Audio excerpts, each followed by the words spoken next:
welcome to this edition of Cyber Straight Talk. I'm Linda Zecker, along with my co-host Catherine Mahalik, and we're here to talk about something that just recently happened at the University of Pennsylvania. So, Catherine, obviously you're from the state of Pennsylvania, and you know that area quite well. And what are your thoughts on this? This was pretty significant. Right. And again, what we always talk about, what's the number one way cyber criminals get in? They fish. And not only were they able to fish into what started through, it looks like the Department of Education, graduate studies and their department, but the phishing then allowed them to get credentials that allowed horizontal movement across they just updated it yesterday. The CRM system, i.e., Salesforce, different file repositories, reporting application, and marketing. So they took that entry in through say they fished somebody, got in, and then started working horizontally. And this happened on Halloween. So the hackers sent a rather unattractive or kind of nasty, you Yeah. guys Penn is a place of not a nice place. You guys do all this stuff. Keep it clean, Catherine. Don't repeat I what know they I'm trying. I think it was said. dog poop kind of organization. And then the one thing I found really interesting was the threat that they posed in there. And they basically said, um, all your data is going to be leaked to the hackers, basically taunting Penn that, Penn breaks all the rules about FERPA and all the other um, rules around student data. And so that happened at Halloween. Oh, how appropriate, I guess. In the morning by 4 o'clock, the Penn had sent out an email to their alumni within that school, basically saying, "Oops, sorry, you got a nasty, not so nice email." And then they replied on November 5th. So there was a little bit of a delay there, 4 or 5 days, while probably they were figuring things out. They've posted an FAQ, but again, we cannot, you and I talk about this all the time to our clients. Phishing, number one, biggest, easiest way in, and the biggest moneymaker for hackers, and the biggest cost for companies, education institutions, all the rest of that. So, um, it's another reminder, do not click. Something may seem harmless and interesting, Right. but it's not. And if you don't know the sender, and even sometimes when you do know the sender, you don't have to click on it, or call them if you're really curious about what they're sending you and say, "Did you send this to me? Is this something you intend for me to look? Send a separate email." So it's quite the mess. Yeah, And as a former board member of James Madison University, I'm well aware of that. In those databases are all your fundraising material, all the donations that have been made by everybody, all the pledges of donations, along with all the student data information, alumni information of all sorts.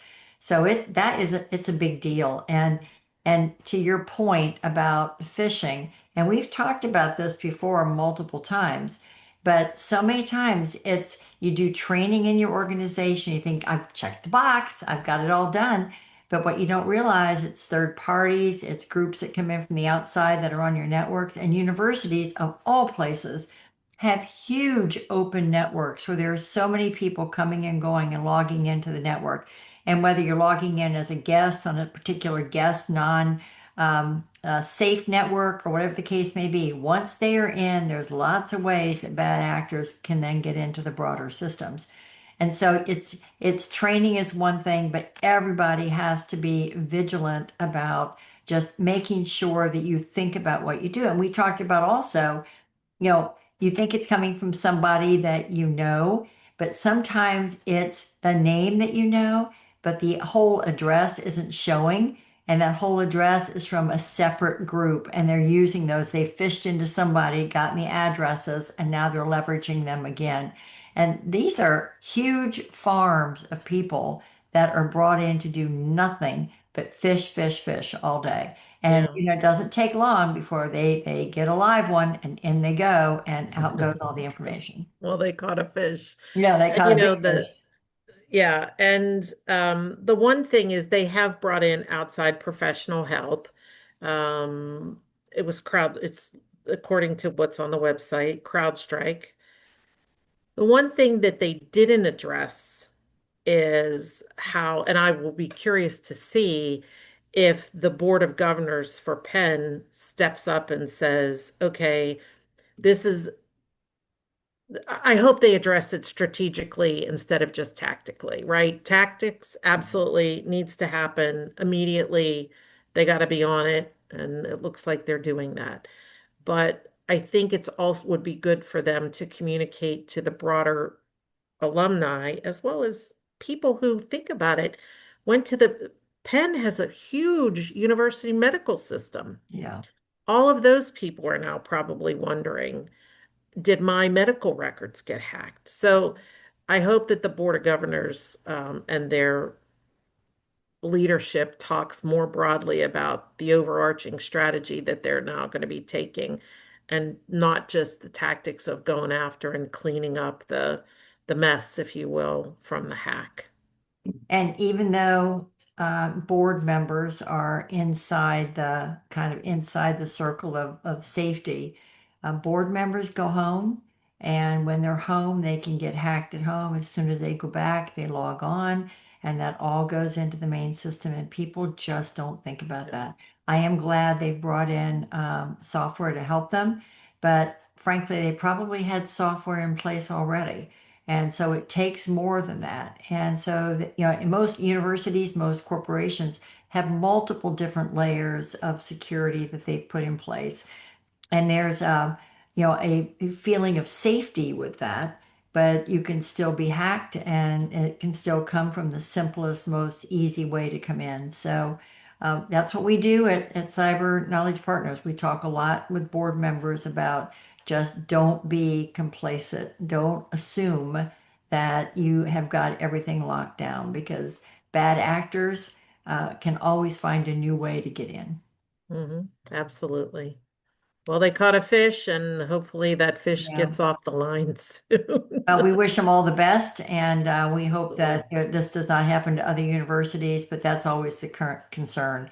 When it happens one place, can it happen someplace else? And when, again, when bad people want to make things happen, they can definitely go about that pretty easily. So with that, we'll end this edition of Cyber Straight Talk. We're happy that you could all join us, and please stay tuned for our next edition. So thank you everyone for listening. Bye bye. Thanks, everybody. Bye.